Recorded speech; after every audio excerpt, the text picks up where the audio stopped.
మేమేం చేసినా తప్పుబట్టి అప్పుల్ని ముందుగానే అడ్వాన్స్‌గా తీసుకుంటారని విమర్శించినటువంటి చంద్రబాబు గారు, ఇప్పుడు తీసుకుంటున్న అప్పేంటని ప్రశ్నిస్తున్నారు మాజీ ఆర్థిక మంత్రి బుగ్గన రాజేంద్రనాథ్ రెడ్డి. ఏపీఎండీసీ భవిష్యత్ ఆదాయాన్ని సంపూర్ణంగా తాకట్టు పెడుతున్నారు. రాష్ట్రంలో ఏపీఎండీసీకి చెందిన అన్ని గనులు తాకట్టు పెడుతున్నారు. ఏపీ చరిత్రలో అప్పుల కోసం రాష్ట్ర ఖజానాల్లోకి అధికారికంగా వెళ్లే అవకాశం ఇస్తున్నారు. సమయానికి కిస్తీలు రాకపోతే ఆ ప్రైవేటు వ్యక్తులు నేరుగా ఖజానాలోకి వెళ్ళి డబ్బు తీసుకోవచ్చు. గతంలో ప్రభుత్వ కార్యాలయాలు తాకట్టు పెడితే చాలా అన్యాయం అంటే గగ్గోలు పెట్టారు. ఇవాళ ఏపీఎండీసీకి చెందిన గనులు మొత్తం తాకట్టు పెట్టారంటూ మండిపడ్డారు. బెవరేజెస్ కార్పొరేషన్పై ఆ రోజు అప్పులు తెస్తే భవిష్యత్ ఆదాయాలను కూడా తాకట్టు పెట్టారంటూ ఆరోపణ చేశారు.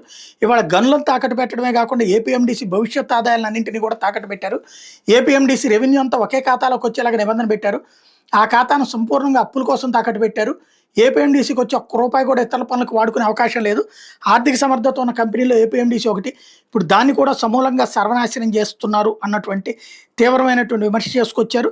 దానికి సంబంధించినటువంటి కీలకమైనటువంటి లెక్కల్ని వివరంగా చెప్పుకొచ్చారు. ఆర్థిక పరంగా తీవ్రమైనటువంటి దెబ్బని రాష్ట్రాన్ని తీస్తున్నారు అన్నటువంటి పాయింట్ని స్వయంగా ఆయనే మాట్లాడుతూ వచ్చారు. ఆయన ఏం మాట్లాడారో ఒకసారి విందాం. అసెంబ్లీ సాక్షిగా ఒక వీడియో చూస్తూ ఉంటే ఆర్థిక శాఖ మంత్రి గారు అంటారనమాట, ప్రస్తుత ఆర్థిక శాఖ మంత్రి గారు, అసలు మీరు ఉద్యోగస్తులకు సంబంధించిన డబ్బులు కూడా వాడుకున్నారు. అవునా? మేమో వాడినది. చూడండి, ఇది మీరు 2024-25 మీరు ప్రజెంట్ చేసిన బడ్జెట్, మొదటి బడ్జెట్లో మీరు ఏం చూపించినారండి? మీరు ఏదైతే 2018-19 ఉన్నిందో 18-19కి సంబంధించి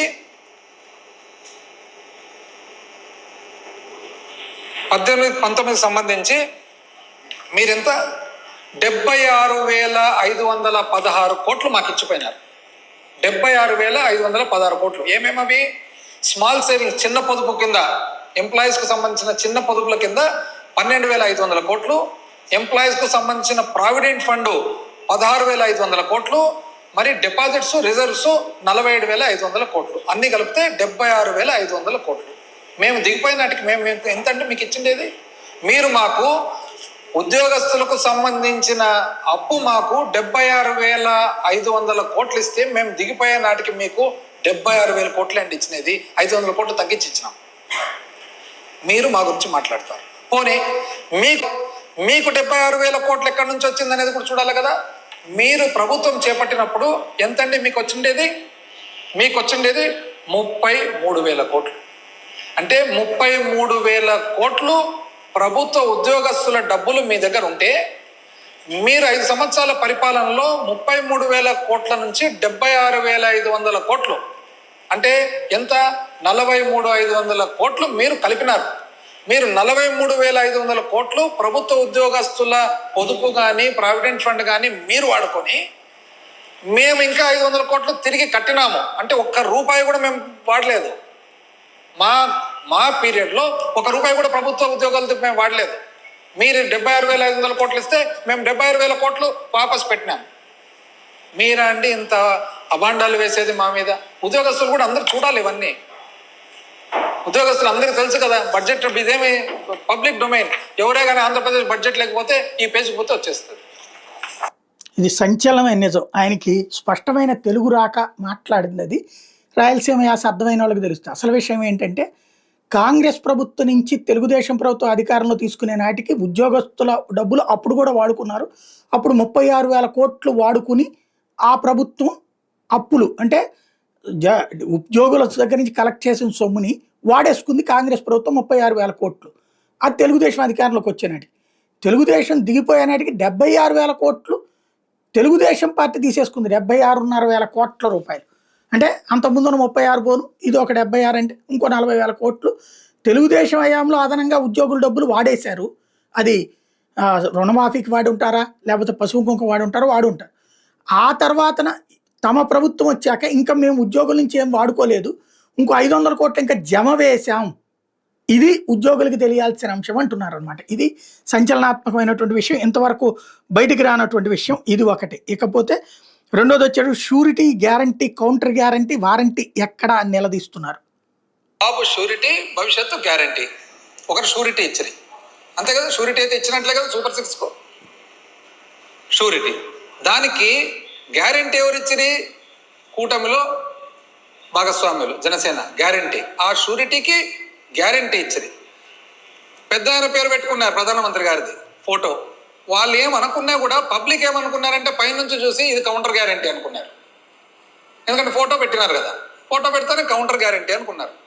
పోనీ లోకేష్ గారు ఏమన్నారు, ఒకవేళ ఏదే కానీ ఇదిగిన ఇంప్లిమెంట్ కాకుంటే దీనికి అమలు పరచకుంటే నన్ను పట్టుకోండి అని అన్నాడు అనమాట. అంటే ఆయన వారంటీ. ఇప్పుడు షూరిటీ ఎక్కడా, గ్యారంటీ ఎక్కడా, కౌంటర్ గ్యారంటీ ఎక్కడా, వారంటీ ఎక్కడా, ఏది కనపడటం లేదు ప్రజలకు. ఇదొక క్రిటికల్గా కీలకమైనటువంటి పాయింట్ చెప్పుకొచ్చారు. అదే సందర్భంలో కూటమి ప్రభుత్వం ఇప్పటిదాకా చేసినటువంటి మొత్తం అప్పు 1,47,000 కోట్లను లెక్క చెప్పుకొచ్చారు. అప్పు మాత్రము అనర్గళంగా పెంచుతున్నారు. ఎంత పెంచుతున్నారు? అప్పుడు ఆ సంవత్సరము వైఎస్ఆర్ కాంగ్రెస్ పార్టీ చూస్తే 77,208 కోట్లు. అదే సమయంలో కాలపరిమితిలో చూసుకుంటే వీళ్ళు మాత్రము 90,558 కోట్లు. అంటే 17% పైన పెంచినారు. ఇంకా చూడండి, అప్పేమో పెంచుతిరి, ఆదాయమేమో తగ్గిస్తిరి, మీరు మాత్రం అనుభవం అని చెప్పి చెప్తారనమాట. పోనీ అంటే మీరు ఇంత అప్పు చేస్తారు కదా, మాకంటే ఎక్కువ ఏం చేస్తున్నారు ఆ అప్పుతో, ఆ డబ్బుతో? అంటే మేము 70,000 కోట్లు ఆ కాల పరిమితులు చేస్తే మీరు 90,000 దాటినారు. మొత్తం నేను చూసినట్లయితే కనుక 1,40,000 కోట్ల అప్పు వచ్చింది దాదాపు. ఎట్లా 1,40,000 కోట్ల అప్పు? అసలు ఆఫ్ బడ్జెట్ బారోయింగ్స్, మంచి చెడ్డ ఇవన్నీ చూసుకుంటే గాన ఇంకా ఎక్కువైపోయింది అప్పు. కానీ మీరు చూసినట్లయితే మాత్రము, ఎందుకంటే మీరేం చేసినారు, ఫస్ట్ 11 నెలలకు 90,000 చిల్లర ఆర్బీఐ ద్వారా చేసినారు. దాని తర్వాత మార్చి 2025లో 8,000 అడ్వాన్స్, అంటే ఈ సంవత్సరంది కూడా అడ్వాన్స్లో 8,000 చిల్లర కోట్లు చేసినారు. మళ్ళీ ఏప్రిల్ మొదటి వారంలో 5,000 చిల్లర కోట్లు చేసినారు. ఈ నాటికి చూసుకుంటే ఇంచుమించు అమరావతి అప్పులు, బాండ్స్, సివిల్ సప్లైస్, మార్కెట్ అన్ని చూస్తే ఇంచుమించు 1,47,655 కోట్లు ఉంది. ఎక్కడికి పోయింది డబ్బులు అని. ఇప్పుడు ఇదొకటి. అంటే సంక్షేమ పథకాలు కూడా ఇవ్వలేదు, ఈ డబ్బులు ఎక్కడికి పోయినాయి అన్నటువంటి ప్రశ్న చేస్తున్నారు. అలాగే సంపద సృష్టి ఎక్కడ?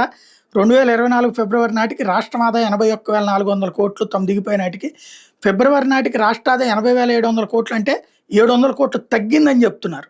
సంపద సృష్టి అంటే పోనీ అనుభవం కదా అని అందరూ అనుకున్నారు. ఈరోజు సంపద సృష్టి చూసినట్లయితే ఒక దాదాపు ఫిబ్రవరి వరకు, ఎందుకంటే మార్చి ఇంకా పూర్తి వచ్చిండవు కాబట్టి 2025 ఫిబ్రవరి వరకు, అంటే కొత్త కూటమి ప్రభుత్వం ఏర్పడిన తర్వాత 2024 ఏప్రిల్ నుంచి చూసుకుంటే ఎంత ఉందండి?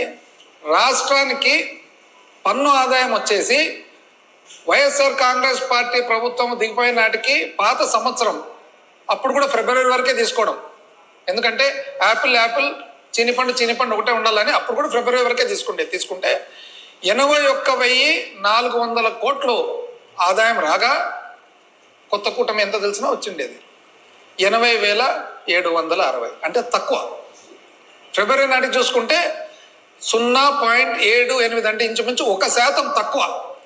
అంటే మాకంటే పరిపాలన రాదు, మాకు అసలు ఏ శక్తి లేదు. మీరు బాగా శక్తివంతులు కదా, మీకు అనుభవం ఉంది కదా, మీరు ఎందుకంటే 1% తక్కువ వచ్చినారు? పైగా గొప్పగా అంటే సంపద సృష్టి కదా మీది. రెవెన్యూ రాబడి మొత్తం చూసుకుంటే కేంద్రం నుంచి వచ్చినట్టు కలుపుకొని చూసుకుంటే వైఎస్ఆర్ కాంగ్రెస్ పార్టీ ప్రభుత్వము 1,52,820 కోట్లు, అంటే ఇంచుమించు 1,53,000 కోట్లు అనుకోండి వస్తే, వీళ్ళదెంత 1,41,370 కోట్లు. ఇంకా తక్కువ. ఎంత తక్కువ? 7.5% తక్కువ. ఇంకా చూడండి, అంటే మాకంటే తెలివి లేదు, మాకంటే పరిపాలన చేత కాదు. మళ్ళా మాది ఒకవేళ చేతగాని పరిపాలన తెలియని ప్రభుత్వం అయితే మాకంటే 7.5% తక్కువ కదా మీ సంపద సృష్టి. మరి మిమ్మల్ని ఏమనల్లా? ఇది కీలకమైనటువంటి డీటెయిల్స్తో సహా మాట్లాడుకొచ్చారు. 2014-19 మధ్య బాబు చేసిన మొత్తం అప్పు 2.5 లక్షల కోట్లు, ఏటా 22.5% పెంచారు. 19-24 మధ్య జగన్ చేసిన మొత్తం అప్పు 3.32 లక్షల కోట్లు, 13.5% పెరుగుదల జరిగింది అన్నటువంటి చెప్తూ, కాపు నేస్తం ట్యాబులతో సహా ఏ ఒక్క పథకం రాలేదు అన్నటువంటిది మరొకసారి గుర్తు చేస్తున్నారు. క్యాలెండర్ ప్రకారం క్యాలెండర్ తీసుకొని ఒకరోజు ఇటువంటి లోపల సామాన్య మానవునికి ప్రభుత్వ సహాయం వచ్చేసేది. ఇప్పుడు చూడండి, జగనన్న అమ్మఒడి ఈరోజు తల్లికి వందనం వచ్చిందా? ఎవరికన్నా రాలే. పాత జగనన్న అమ్మఒడి కూడా రాలే. విద్యా దీవెన, జగనన్న విద్యా దీవెన ఇప్పుడు ఎవరికన్నా వచ్చిందా? రాలే. పాత విద్యా దీవెన రాలే. వసతి దీవెన వచ్చిందే? రాలే. రైతు భరోసా వచ్చిందే? రాలే. 0 వడ్డీ పంట రుణాలు వచ్చిందే? రాలే. ఉచిత ఇన్సూరెన్స్ బీమా వచ్చిందే? రాలే. ఒక ఇన్పుట్ సబ్సిడీ అరాకొర, దాంట్లో కూడా రోజు కొట్లాట రాలేదని చెప్పి. మత్స్యకార భరోసా వచ్చిందే? రాలే. 0 వడ్డీ పొదుపు సంఘాలకు వచ్చిందా? రాలే. వైఎస్ఆర్ చేయూత మహిళలకు వచ్చిందే? రాలే. వైఎస్ఆర్ ఆసరా వచ్చిందే? రాలే. మరి వైఎస్ఆర్ కాపు నేస్తం, ఇది చూడండి, కాపు నేస్తం కూడా రాలే. మళ్ళీ ఎవరైతే ఈరోజు గర్వంగా కులం తరఫున ముందుకొచ్చినారో, వచ్చిన తర్వాత నేను ఉండేదే ప్రశ్నించేదానికి అని అన్నారు, కనీసం దీని మీద అండి నేను పార్టీ స్థాపించినదే. ఇది ఓవరాల్గా వైఎస్ఆర్ కాంగ్రెస్ పార్టీ ఒక్కసారిగా డీటెయిల్స్తో బుగ్గన రాజేంద్రనాథ్ రెడ్డి ఆకస్మికమైనటువంటి మెరుపు దాడి చేశారు.